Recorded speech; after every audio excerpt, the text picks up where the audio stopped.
Hello नमस्कार students, कैसे हैं आप सभी का स्वागत है आपके अपने इस YouTube channel Sandeep Dubey CGPSC में। आज हम लोग सीजीपीएससी 2019-20 का एक्चुअल में 20 में जो एग्ज़ाम हुआ था उसके जीएस सेक्शन को लगाने जा रहे हैं। इससे पहले हमने एक पहला सेट अपलोड कर दिया है। अगर आपने नहीं देखा तो कृपया करके चैनल में जाकर उसको देख लीजिएगा।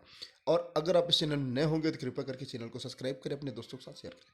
स्टार्ट करते हैं आज के पहले प्रश्न से कि छत्तीसगढ़ की डोंडी लोहारा जमींदारी में 1937 में जो दीवान के विरुद्ध किसानों का आंदोलन हुआ था उसमें से निम्नलिखित में से किसने किसानों का नेतृत्व किया था सत्याग्रह के लिए। ऑप्शन दिए हुए हैं नरसिंह प्रसाद अग्रवाल, सरयू प्रसाद अग्रवाल, वली मोहम्मद और वासुदेव देव देशमुख। तो इसका मैं आपको आंसर बता दूं, इसका आंसर आयोग द्वारा लिया गया था वली मोहम्मद। आप ध्यान से पढ़ेंगे तो आपको समझ आएगा कि नरसिंह प्रसाद अग्रवाल और सरयू प्रसाद अग्रवाल के इनमें प्रमुख प्रमुख भूमिका थी। तो इसको थोड़ा डिटेल में बाद में करेंगे, आपको ध्यान में रखना है, इसको आप अच्छे से पढ़ लेंगे एक बार। ओके, अगले प्रश्न में आते हैं। अगला प्रश्न देखते हैं कि सविनय अवज्ञा आंदोलन के प्रथम चरण में छत्तीसगढ़ के निम्नलिखित घटनाओं को आप कालानुक्रम व्यवस्थित करें। मैं आपको इसका आंसर बता देता हूँ। देखिए, सबसे पहले होता है पूर्ण स्वराज सप्ताह और छत्तीसगढ़ में विभिन्न स्थानों में होता है। ओके, तो तीसरा फिर होगा बिलासपुर के हाई स्कूल में जो भवन विद्यार्थियों द्वारा झंडा फहराया गया था, पहला। उसके बाद होता है वामन राव लाखे, शिवदास डागा, अब्दुल रऊफ और प्यारेलाल सिंह की रायपुर में गिरफ्तारी। और अंततः होता है इस प्रश्न के अनुसार पूर्ण स्वराज सप्ताह का आयोजन। रायपुर काउंसिल के अध्यक्ष पद में रविशंकर शुक्ल जी का रहते जेल में निर्वाचन हुआ था। तो कुल मिला के इसका आंसर आएगा 3, 1, 2, 4। इस प्रकार से इसका आंसर हो जाएगा ऑप्शन नंबर सी। अगला प्रश्न देखिए कि गोमर्डा वन्य जीव अभ्यारण्य किस स्थान पर है। तो आपको बताना है धमतरी, रायपुर, रायगढ़, सरगुजा। ठीक है, तो इसका आंसर होगा रायगढ़ में।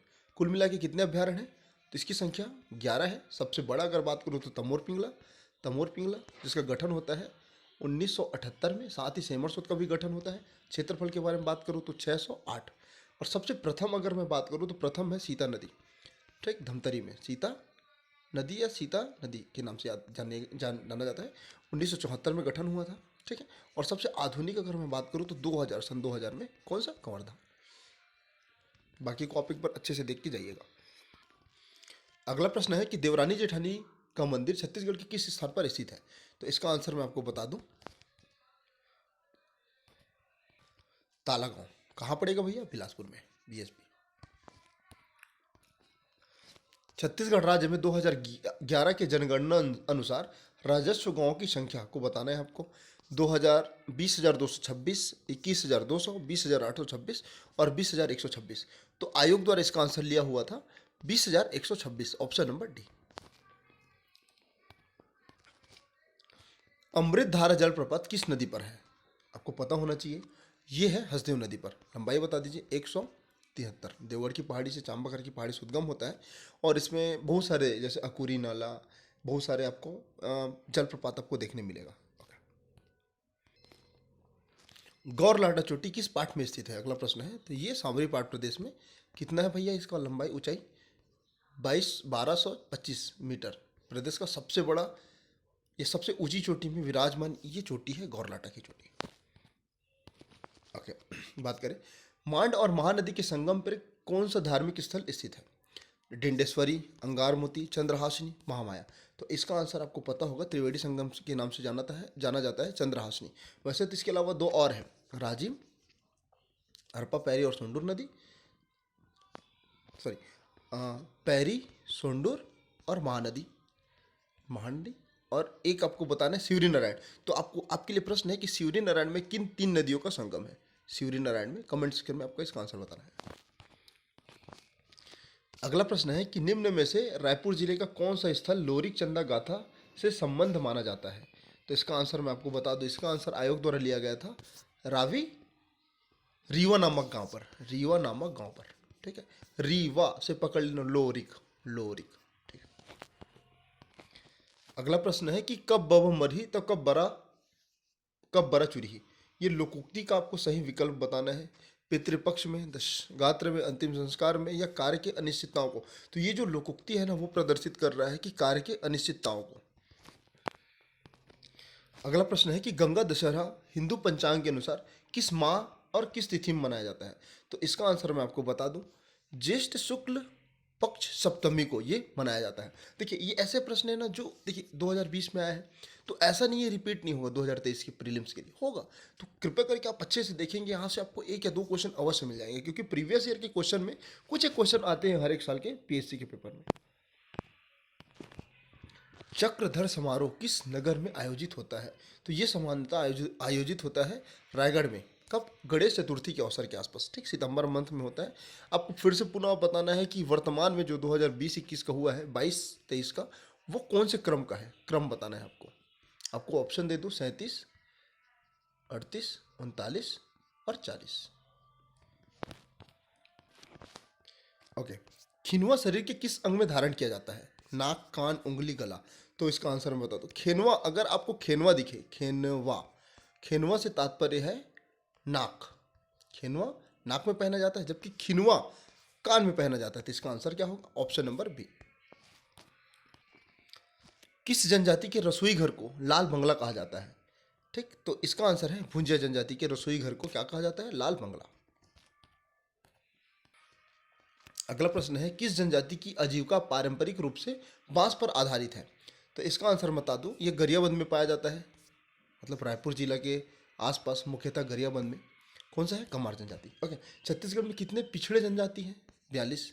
मतलब अगर मैं बात करूं, जो 42 ऐसे जाति हैं जो संविधान में जोड़ा गया है, तो आपको इसको अच्छे से करके जाना है, क्योंकि इसमें से आपको क्वेश्चन बहुत हद तक मिलेगा। छत्तीसगढ़ के जनजाति से संबंधित हम लोग वीडियो लाने वाले हैं बहुत जल्दी, तो आप उसको एक बार देखेंगे। कृपया करके अनुरोध है, अगर आप इस चैनल में नए होंगे तो फिर से मैं बोल रहा हूँ कि चैनल को सब्सक्राइब कर लें, ताकि आपकी तैयारी, आपको परख आ जाए, समझ आ जाए। एक बार आप देखेंगे तो आपका रिवीजन हो जाएगा। लेक ऑफ रिवीजन की वजह से कई बार हम लोग चीज़ों को सही तरीके से नहीं कर पाते, तो वहाँ पर आपको फायदा मिलेगा।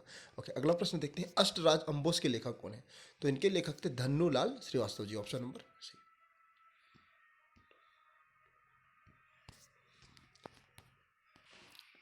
अगला प्रश्न है कि गहिरा गुरुजी का संबंध किस जनजाति से था? तो गहिरा गुरुजी का संबंध कंवर जनजाति से था। तो इसका आंसर क्या आएगा? Option number C. Okay. Goncha पर्व किस संभाग की जनजातियों द्वारा मनाई जाती है? तो गोंचा पर्व बस्तर संभाग के जनजातियों द्वारा मनाई जाती है आषाढ़ पक्ष में। आषाढ़ पक्ष में। ओके। किस विशेष पिछड़ी जनजाति की जनसंख्या छत्तीसगढ़ में सर्वाधिक है? तो अगर मैं बात करूं विशेष पिछड़ी जनजाति के बारे में, तो प्रदेश में इसकी संख्या 5 है। ओके।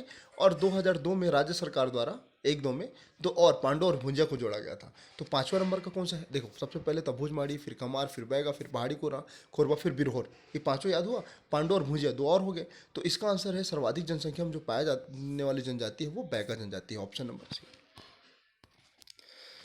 अगला प्रश्न देखते हैं कि बिल्मा जनजाति किस जनजाति द्वारा किया जाता है? बिल्मा नृत्य एक्चुअल में। तो बिल्मा नृत्य किया जाने वाला जो जनजाति है, बिल्मा से पकड़ लीजिएगा, बैगा। तो ऑप्शन नंबर ए। छत्तीसगढ़ राज्य में वन विकास निगम, छत्तीसगढ़ वन राज्य वन विकास निगम अस्तित्व में कब आया? तो इसका आंसर आपको ध्यान में होना चाहिए, मई 2001 में। 2001 मई में। छत्तीसगढ़ में किसान शॉपिंग मॉल की स्थापना कहाँ पर की गई है भैया? तो इसका आंसर आपको याद होना चाहिए। बड़ा है, प्रदेश का पहला नंबर का है, तो ये कहाँ पर आपको मिलेगा? राजनांदगांव मंडी में, राजनांदगांव जिला में। छत्तीसगढ़ राज्य में किस वर्ष सार्वजनिक वितरण प्रणाली विभाग द्वारा समर्थन मूल्य पर धान खरीदी की समूची व्यवस्था को कंप्यूटरीकृत किया गया? तो इसका आंसर आपको बताना है। तो इसका आंसर होगा ऑप्शन नंबर ए, 2007 से 8। मतलब कंप्यूटरीकृत कब किया गया था? 2007-8 में। अगला प्रश्न देखते हैं, गोदना गोदने वाली जनजाति कौन सी है? तो गोदना गोदने वाली जनजाति आपको मिलेगा, ये है ओझा जनजाति। अच्छा, गोदनापुरी के बारे में बात करूं, गोदनापुरी में आपको बैगा मिल जाएगा। और सर्वाधिक गोदना गोदवाने वाला जनजाति कौन सा है? तो ये कमार। अगला प्रश्न देखते हैं कि छत्तीसगढ़ राज्य ग्रामीण बैंक किस बैंक के अंतर्गत आता है? तो आपको पता होगा इसका आंसर, ये आता है आपका state bank of India, state SBI के अंतर्गत आता है। एसबीआई कौन? ग्रामीण विकास बैंक। ओके। अगला प्रश्न देखते हैं कि मार्च 2018 तक छत्तीसगढ़ के सभी स्रोतों में कुल सिंचाई में नलकूप से सिंचाई का जो प्रतिशत था उसके बारे में बताना है। 35, 52, 29, 55। तो इसका आंसर आयोग द्वारा लिया गया था 29%। अब छत्तीसगढ़ में जो आर्थिक सर्वेक्षण हुआ है ना 2021-22 का, एक्चुअल में 22 का, तो उसको एक बार अच्छे से पढ़ लीजिएगा ताकि वहाँ से आपको जितने भी प्रश्न आए वो आपसे छूटे ना। अगला प्रश्न देखते हैं कि छत्तीसगढ़ सरकार की नई औद्योगिक नीति की संबंध किस अवधि से किस अवधि तक है। तो इसका आंसर मैं आपको बता दूं, इसका आंसर आपको मिलेगा 2019 से 25 तक, 19 से 25 तक। ओके, नई औद्योगिक नीति। अगला प्रश्न है कि वनों के क्षेत्र के संदर्भ में छत्तीसगढ़ राज्य भारत के किस क्रम में आता है। इसका आंसर आयोग द्वारा हमेशा तीसरा लिया जाता है। पहला मध्य प्रदेश, फिर अरुणाचल प्रदेश, फिर छत्तीसगढ़। तो कुल मिला के वनावरण और वृक्षावरण दोनों में छत्तीसगढ़ का स्थान कौन सा है। तीसरा ही स्थान आपको लेना है according to CGPSC model answer. Okay, Chhattisgarh की कौन सी सिंचाई परियोजना प्रधानमंत्री कृषि सिंचाई योजना के अंतर्गत शामिल किया गया है। देखिए, प्रधानमंत्री कृषि सिंचाई योजना का प्रारंभ 2016-17 में होता है। ये डेट आपको ध्यान में रखना, फरवरी मंथ में। इसमें छत्तीसगढ़ के कुल 99 नदियों में 99 सिंचाई परियोजनाओं में छत्तीसगढ़ की 3 परियोजनाओं को शामिल किया जाता है, मनियारी, केलो और खारंग ठीक है। तो यहाँ पर ऑप्शन में क्या क्या दिए हैं, महानदी, केलोर, कोडार, तांदुला। तो कुल मिला के इसका आंसर होना क्या चाहिए, इसका आंसर होगा ऑप्शन नंबर बी, केलो सिंचाई परियोजना। छत्तीसगढ़ में कृषक जीवन ज्योति योजना कब से लागू है। तो इसका आंसर आपको बताना है, इसका आंसर होगा 2 अक्टूबर 2009, ऑप्शन नंबर डी।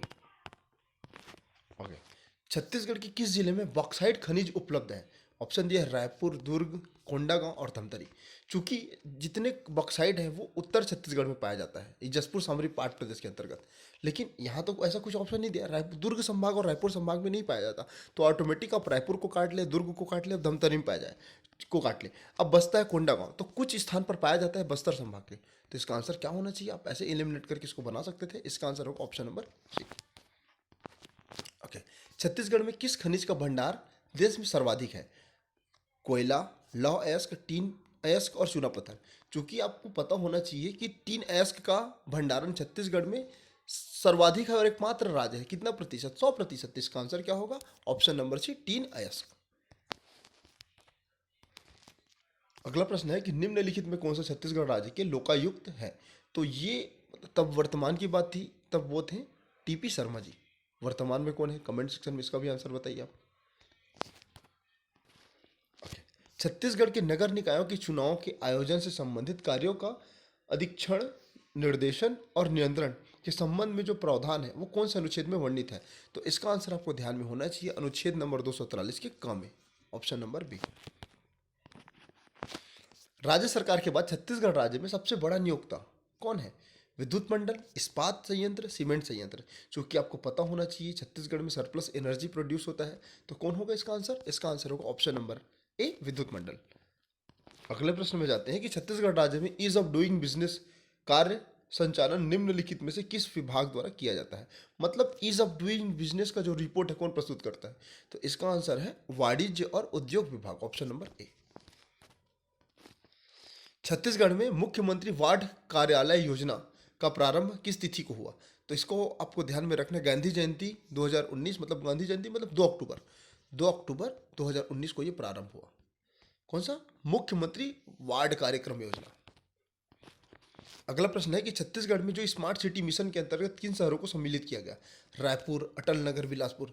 तो आपको इसका आंसर पता होगा, अटल नगर, मतलब तीनों को सम्मिलित किया गया, अटल नगर, रायपुर और बिलासपुर। इस बिहाफ में इसका आंसर क्या आएगा, ऑप्शन नंबर डी, उपयुक्त सभी। देश में छत्तीसगढ़ राज्य के कितने जिलों में आकांक्षी जिले के स्वरूप में चुने गए हैं। ठीक है, तो भारत में अगर मान लो 115 है, तो 115 में 10 जो है हमारे छत्तीसगढ़ से है, तो इसका आंसर होगा 10।